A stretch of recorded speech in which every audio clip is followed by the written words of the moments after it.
अस्सलामुअलैकुम वरहमतुल्लाहि वबरकातुहू।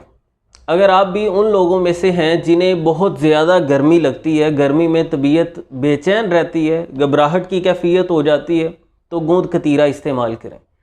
ये एक पहाड़ी दरख्त की गूंद है, किसी भी पंसार स्टोर से मुनासिब कीमत पर आपको बआसानी मिल जाएगी।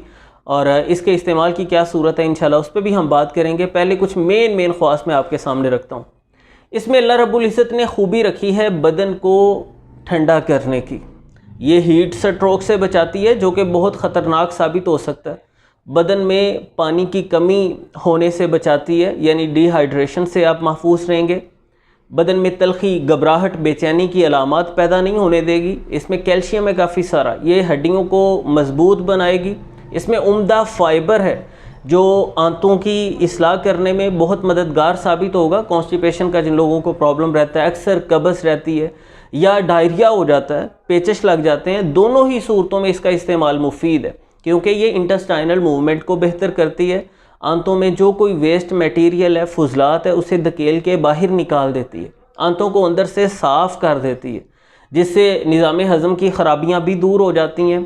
भूख बेहतर हो जाती है, इंसान की खाना अच्छे से हज़म होना शुरू हो जाता है।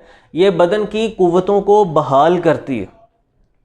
ये एंटी एजिंग प्रॉपर्टीज़ रखती है अपने अंदर, यानी जिल्द को तरोताज़ा करेगी। हशाश बशाश नज़र आएंगे आप।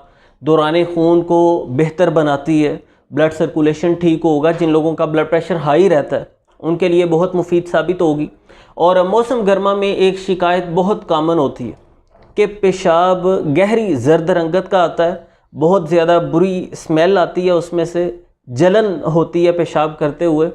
तो ये पेशाब की रुकावट को दूर करने में मददगार साबित होगी। मसाने की सोजिश को, इन्फ्लेमेशन को दूर करती है, जिससे पेशाब की रुकावट ख़त्म हो जाती है। पेशाब अच्छे से खुलकर आएगा। आपको बदन से टॉक्सिन्स को, फुजलात को, वेस्ट मटेरियल को निकालने में मददगार साबित होगी। इसके इस्तेमाल की कई एक सूरतें हैं। अमूमन इसे इस्तेमाल किया जाता है, थोड़ी सी गूंद को कूट कर बारीक करके पानी में भिगो देते हैं। 3-4 घंटों में वो फूल जाती है। अब उसे पानी में से निकाल कर दूध को शक्कर वगैरह के साथ मीठा करके उस दूध में डाल के पिया जाता है। तो आप ऐसे इसे पी सकते हैं, या आप कोई मीठा दलिया बनाते हैं, गुड़ शक्कर वाला खीर बनाते हैं, उसमें इसे शामिल किया जा सकता है और इससे फ़ायदा उठाया जा सकता है। तो कोशिश करें मौसम गर्मा में गूंद कतीरा का ज़रूर इस्तेमाल करें और अमराज से महफूज रहें, सेहतमंद रहें। इस मुफीद पैगाम को दोस्त अहबाब के साथ शेयर करना ना भूलिएगा। मिलते हैं इंशाल्लाह नेक्स्ट वीडियो में। अल्लाह हाफिज़।